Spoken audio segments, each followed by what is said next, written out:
Hello and welcome to a very special episode of Astral Observatory. So I wasn't sure if this was going to work, but I decided to try to elicit some questions from you guys in hopes that I could possibly make a mailbag sort of video, as those always seemed like a lot of fun to make. And like I said, I wasn't really expecting much, but sure enough, you guys sent me enough questions that I could easily make a video out of it. So thank you guys for that. So that's what this is right here. I'm going to answer all of the questions you guys asked me.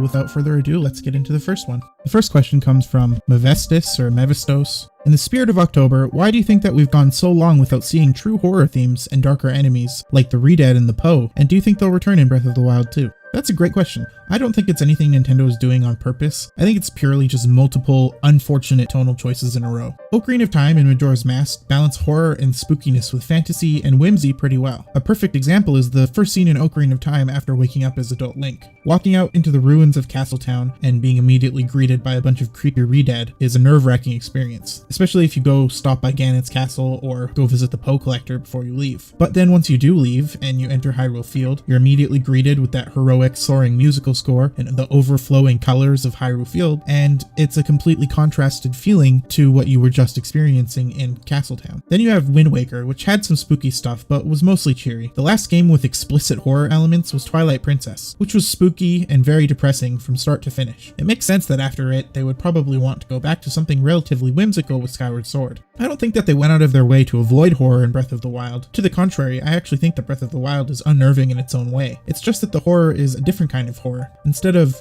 horror that's in your face, it's implicit as opposed to explicit. Instead of a world on the edge of peril, as in Twilight Princess, you play after the peril has already occurred. Signs of widespread slaughter can be found everywhere, which, at least to me, is quite unnerving, especially with such a cheery backdrop. I do think that we will see more horror in the next game, especially if we're poking around old caves. Even Aonuma has said that we can expect to be more creeped out by the sequel. It wouldn't surprise me at all to see Redead and Poe to make a return. And Hylia knows the game could use a wider enemy variety. Thanks for the excellent question. The next question comes from Greendom on YouTube, and he asks, why can't you pet the dogs? Well, because the gods are cruel. But did you know that you can actually feed them? And that if you feed them enough good food, they'll lead you to treasure. More on that in a future video though. The next question comes from Repo Brass, actually over on Twitter, and he asks, who were the previous tenants of Link's new home in Hateno? It hints about it in the conversation with Bolson to start the Hylian homeowner quest. Good question. This is a tricky one. I love the theory that it was owned by Link before the Calamity, or was possibly owned by his father, but that wouldn't make sense if Hyrule has a standing army. We know that Link's father was a knight and part of the standing army. Standing armies almost always live near where they serve. So unless Link's dad was a captain at the Hateno fort, Link likely lived in the barracks near the castle. Although, then again, dialogue does mention that the previous owner ran off to enlist and never returned, so perhaps it could be Link. Most likely though, it belonged to somebody, a generic soldier, who joined the Hylian army before the Calamity and was wiped out during it, thus leaving an abandoned house. The next question comes from the wonderful Fellis Scorpio, and he asks me, when are we going to have our Legend of Zelda Tunnel Snakes crossover? Well, good sir, the answer is right now. Tunnel snakes rule. We're the tunnel snakes. That's us. And we rule. Tunnel snakes rule. We're the tunnel snakes. That's us. And we rule. Tunnel snakes rule. We're the tunnel snakes.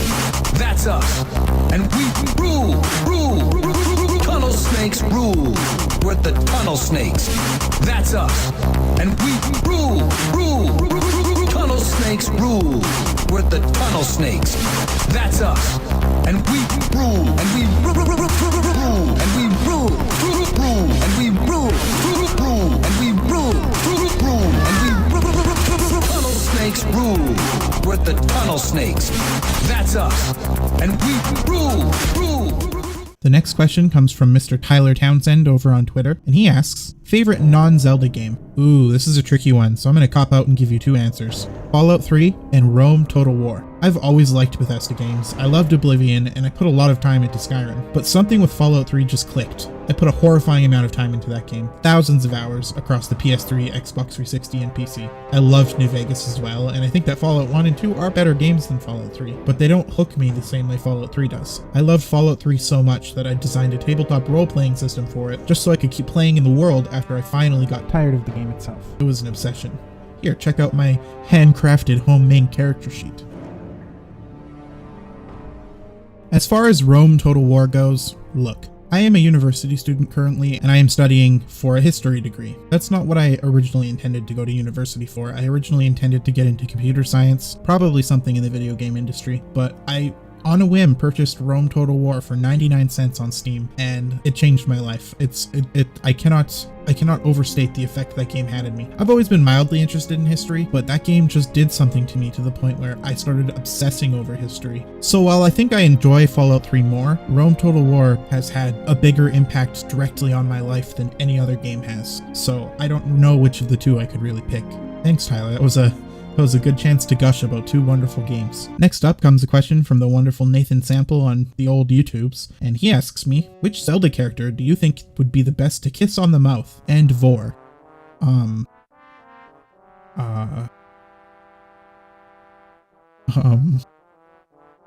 Sidon. Next comes a question from Nerdific on Twitter, and he asks me, where do you think that Breath of the Wild falls? I'm guessing that means on the timeline. Well, we know that Nintendo, at least for now, considers Breath of the Wild to be a unifying game that falls at the end of every timeline, but I don't like that answer, and it always made total sense for me for Breath of the Wild to be a decline timeline game. I realize that you communicate with Hylia in a few different ways in Breath of the Wild, but Hyrule in Breath of the Wild reeks of a world that's been abandoned by the goddesses. Very little religion seems to persist as a result, with the exception of Zelda's studies. The goddesses left Hyrule to its fate and allowed society to be wiped out. The decline timeline is a very godless timeline, where hopelessness is a large focus, and the only divine intervention comes from the Triforce that the goddesses left behind, which is also the only interaction you see with the goddesses in Breath of the Wild. With the exception of the Hylia statues, the only interaction with the prime goddesses is when Zelda uses the Triforce, for the very brief period of time that she does. So when you consider the godlessness of the decline timeline, it makes perfect sense that Breath of the Wild is the sort of natural result of the atheism of the decline timeline. Good question, thank you. The Gabriel 2002 on Twitter asks me, why can't Link talk? I know you know, man. What do you mean? He totally talks. Truthfully, I wish he'd shut up. Gee, it sure is boring around here. I just wonder what Ganon's up to. Great, I'll grab my stuff. How about a kiss, for luck? You've got to be kidding. Wow, what are all those heads? I guess I better get going. It's a Goma, thanks.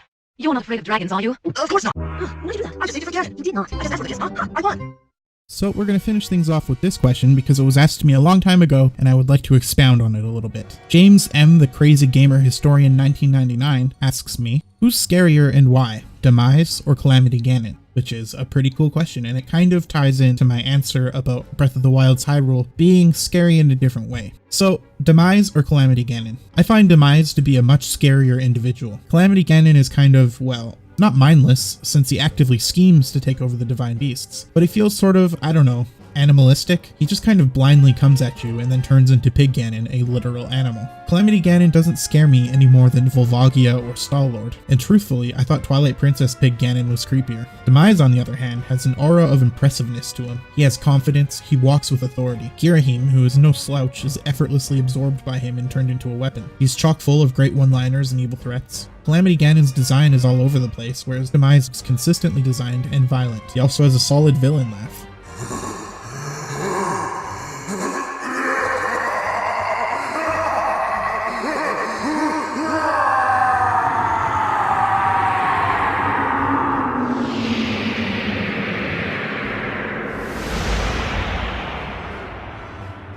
Don't get me wrong, I hate Demise to the core of my soul because he insulted the absolute best girl in all of Legend of Zelda, and I can never forgive that. But at the end of the day, Calamity Ganon just lacks too much personality for me to be scared of him. Links of the past have slain things twice the size and 3 times as scary. So individually, Demise is absolutely scarier than Calamity Ganon. However, there is another angle to look at this with. And that's what it would be like to live in a world under the threat by each respective villain. While I have no doubt that living under Demise's rule would be terrible, going off what we see in the games, the apocalypse caused by Calamity Ganon is far scarier. Breath of the Wild and Skyward Sword are kind of polar opposites in that way. Skyward Sword has you exploring a world that has been little touched by humanity, and Breath of the Wild explores a world after most of humanity has been wiped out. Ruins of civilization and signs of death and decay can be found everywhere. All the while, Calamity Ganon's evil malice can be seen from nearly anywhere. This is far more psychologically scary to me than the fairly standard resurrection from Demise. So there you go. Sorry if it's a bit of a cop-out answer, but if I had to pick one at gunpoint, it would probably be Demise. But I don't think that Calamity Ganon's apocalypse can go unnoticed. Thank you to everybody who asked me a question. I hope you guys enjoyed watching it. I hope I gave good answers. I hope I didn't butcher your usernames too much, and I had a lot of fun, so I would love to do this again sometime. If you have any more questions, feel free to ask me and I'll write them down for later. And when I have another 6 or 7 questions or so, maybe I'll make another video like this, if you guys like it anyways. Thanks for watching. Let me know how you felt about any of my opinions. And as always, keep your eyes on that road. It's dangerous to go alone.